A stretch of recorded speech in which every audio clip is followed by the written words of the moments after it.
Reis, onlar məni buna məcbur elədilər. Kim?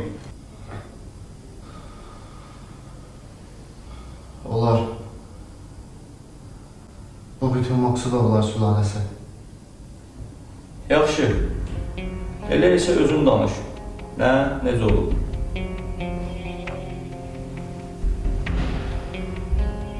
On 2 il bundan qabaq atamla anam avtomobil qəzasına düşdülər. İkisi də yerində də can verdi. Mənim 14 yaşım vardı. Qohumlar bir təhər yas yola verdilər.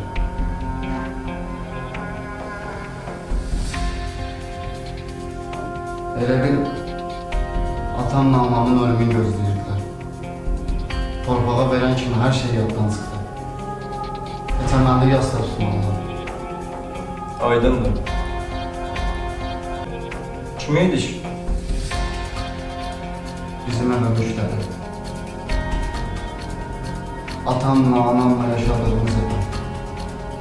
Maksud bir o evi sattılar sonra o adamı. Mənə isə bir otaqlı təmirsiz ev alıp verdilər. Sizin ev neçə otaqlıydı? 4 otaqlı. Həm də yaşım var idi ki. Cəmi 14, uşaq idi. Həm də böyüklərim olardı. Yaxşı, bəs sonra nə oldu? Sonra mən yaddan çıxdım. Yadanca işləri düşəndə salırdılar. Səhət bağını bellətdirəndə qara fəhlə. Maksud icarəyə vermişdi çox şeyi. O biri daraşılar paylarını alırdılar.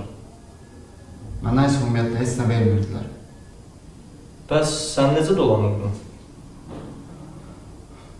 Güya Maksudun himayəsində idim. Qanunla. Amma 14 yaşımdan fərqli edirdim. Sonra əskər getdim. Bu yola salalım oldu, nə də qarşılayalım. Nə üçün törətdin?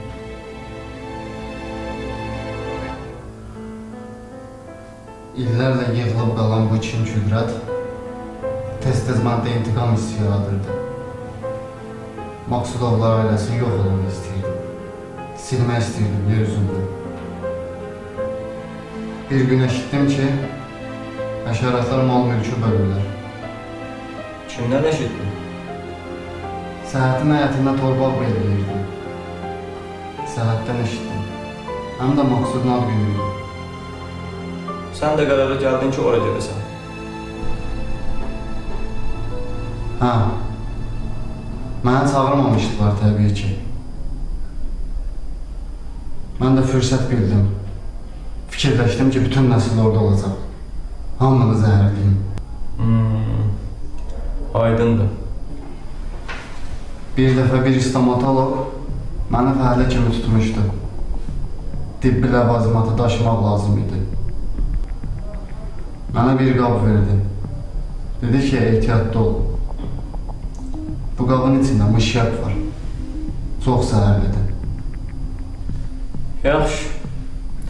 Davam elə. Getdim Maksudgilə.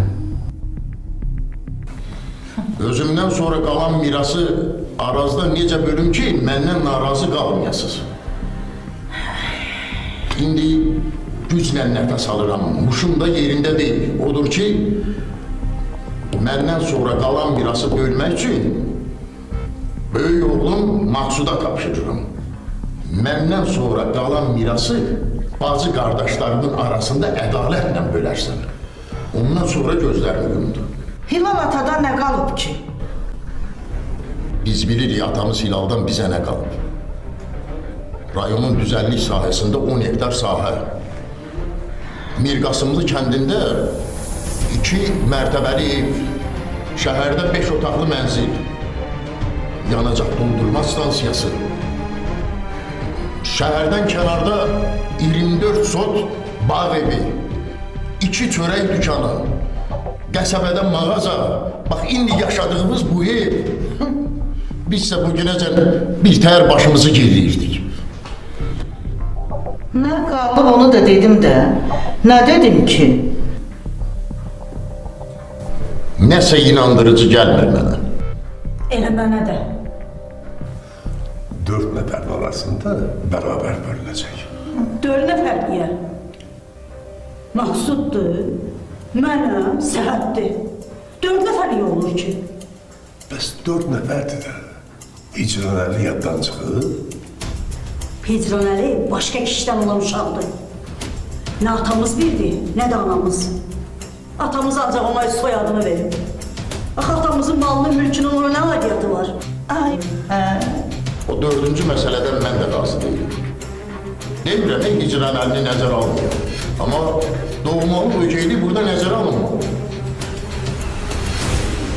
Hicran əlinin payı sizinki kimi olacaq.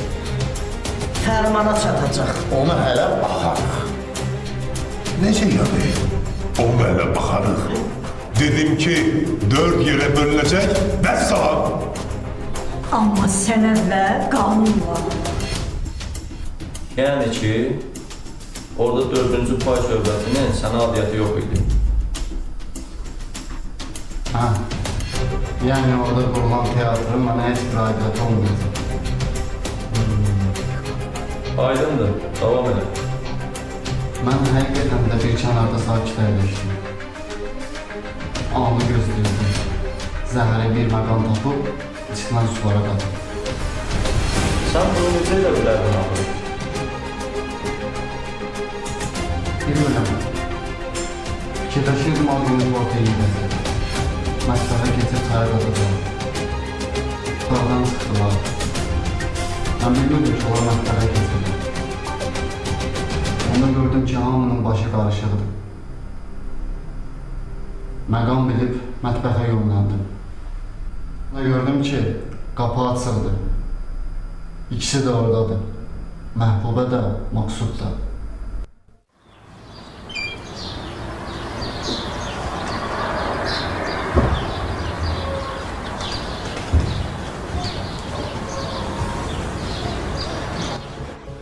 O mal bölgüsü ilə nə bacım, nə qardaşım, nə də o balaca küçük razı olan deyirlər. Onlara qəpik quruş düşəcək. Fərman yetirçəni də ümumiyyətlə rədd edilməsən getsin. Yaxşı, bəs hamını zəhərləmək fikrindən niyə döndün? Planın niyə dəyişdi?